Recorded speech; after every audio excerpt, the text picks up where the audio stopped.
আসসালামু আলাইকুম। আপনারা সবাই ভালো আছেন তো? আলহামদুলিল্লাহ, আল্লাহর রহমতে আমরাও সবাই ভালোই আছি। তো আজকে আর একটা রেসিপি নিয়ে আসলাম, দারুণ একটা নতুন রেসিপি।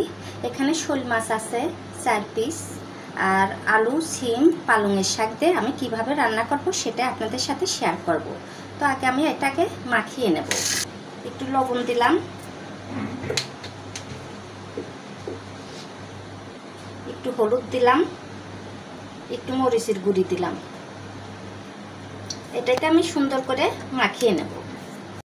তেলটা গরম হয়ে গেছে, এখন আমি মাছটা দিয়ে দেব।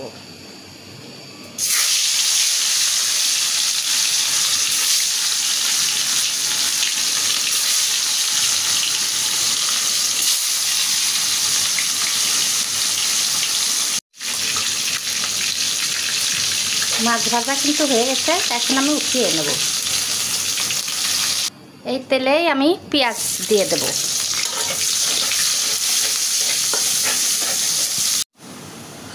পেঁয়াজ আমার ভাজা হয়ে গেছে, এখন আমি আদা রসুন বাটা দেব।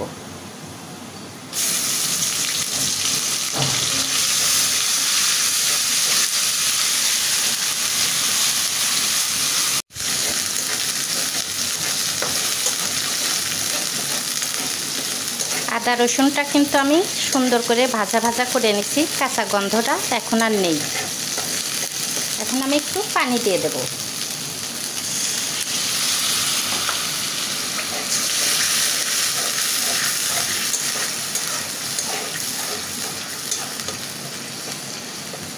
হলুদের গুঁড়ি দিলাম, একটু জিরে দিলাম, মরিচের গুঁড়ি দিলাম, লবণ দিয়ে দেব।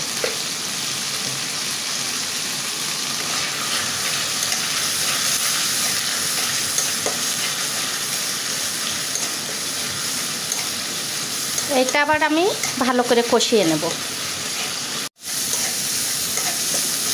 মশলাটা কিন্তু আমার সুন্দর করে কষানো হয়ে গেছে, এখন আমি তরকারিটা দিয়ে দেব।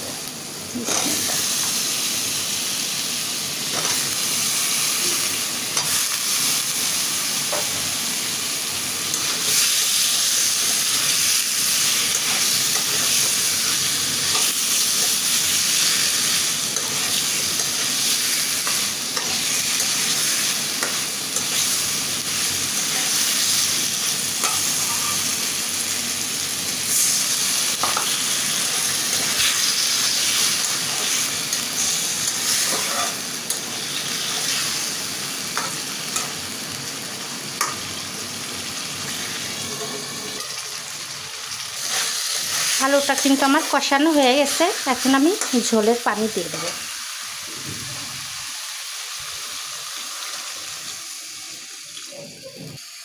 পালংয়ের শাকটাও আমি দিয়ে দেবো ঝোলের উপরে।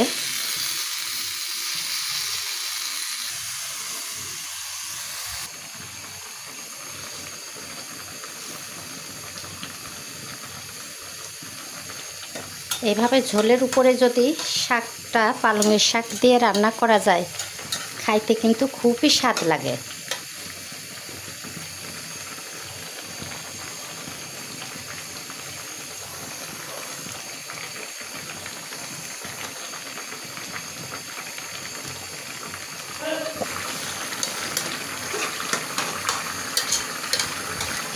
রান্না কিন্তু শেষ পর্যায়ে, এখন আমি একটু ভাজা জিরের গুঁড়ি দিয়ে দেব।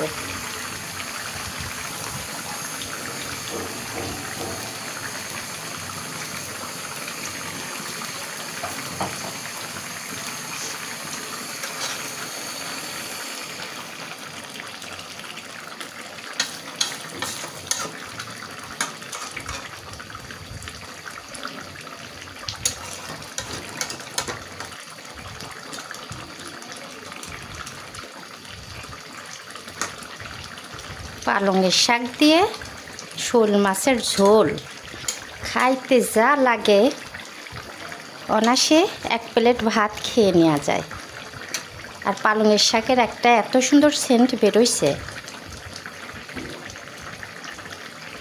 আমি এখন নামিয়ে নেব। তো হয়ে গেল আমার শোল মাছ দিয়ে পালংয়ের শাকের রেসিপি। তো আপনারা এইভাবে পালংয়ের শাক দিয়ে শোল মাছের ঝোল করে খেয়ে দেখবেন, খুবই ভালো লাগবে খাইতে। তো রেসিপিটা যদি একটু ভালো লেগে থাকে লাইক শেয়ার করে দেবেন, আর কমেন্ট করে কিন্তু অবশ্যই জানাবেন রেসিপিটা কেমন ছিল। তো আজ এই পর্যন্তই। আপনারা ভালো থাকবেন, সুস্থ থাকবেন, সবাইকে ভালো রাখবেন। আল্লাহ হাফেজ।